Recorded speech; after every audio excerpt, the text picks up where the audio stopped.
and 4:2, continuing steadfastly in prayer, being watchful in it with thanksgiving. So that's what our lesson will be about today, thankfulness. In today's object lesson, we'll need donuts. Yum! We'll get to these in a minute.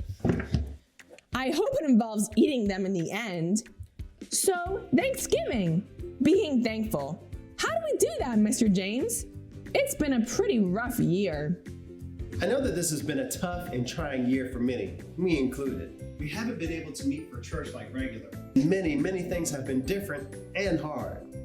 We can always be thankful because God is so good to us, and we can rest in His promises.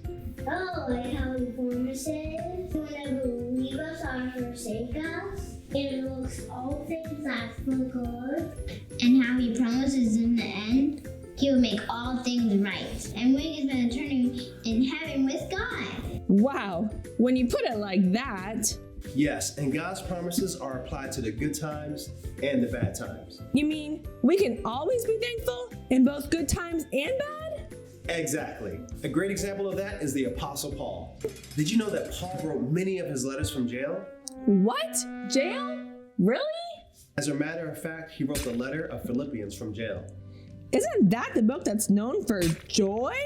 It sure is. We think of being in a dungeon prison as the opposite of joy. That was a time of trial and hardship. Yes, and yet Philippians perhaps the most joyful book in the Bible. It speaks all about rejoicing, joy, and contentment.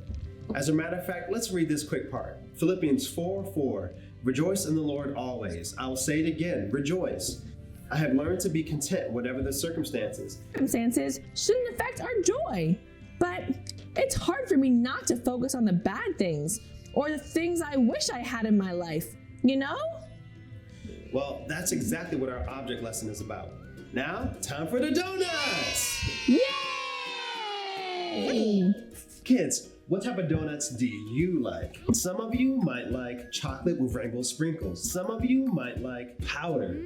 While some of you might like strawberry or even bacon and maple. Now, as we eat and enjoy this donut, we don't focus on the hole in the middle, right? No, we focus on the whole rest of the donut. There's an old saying that goes, as you go through life, make this your goal. Look at the donut and not the hole. See, sometimes we only focus on the bad or the hard things that go on in our life. We're so busy focusing on the negative things, we neglect to see all the good things that God has blessed us with. We focus on what we don't have instead of the things that we do. So as you go through life, make this your goal. Look at the donut and not the hole. The Bible says to be thankful in all circumstances. We can always find things to be thankful for, and we should focus on the many blessings that God has given us. What are some things that you kids are thankful for? Our house, our big family, our cousins and friends. Jesus! These donuts.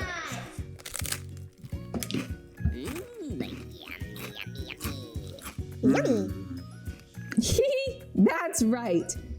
Thanks, Mr. James. So friends, this week, let's take the time to focus on God's faithfulness and all the many blessings that we have to be thankful for in our lives.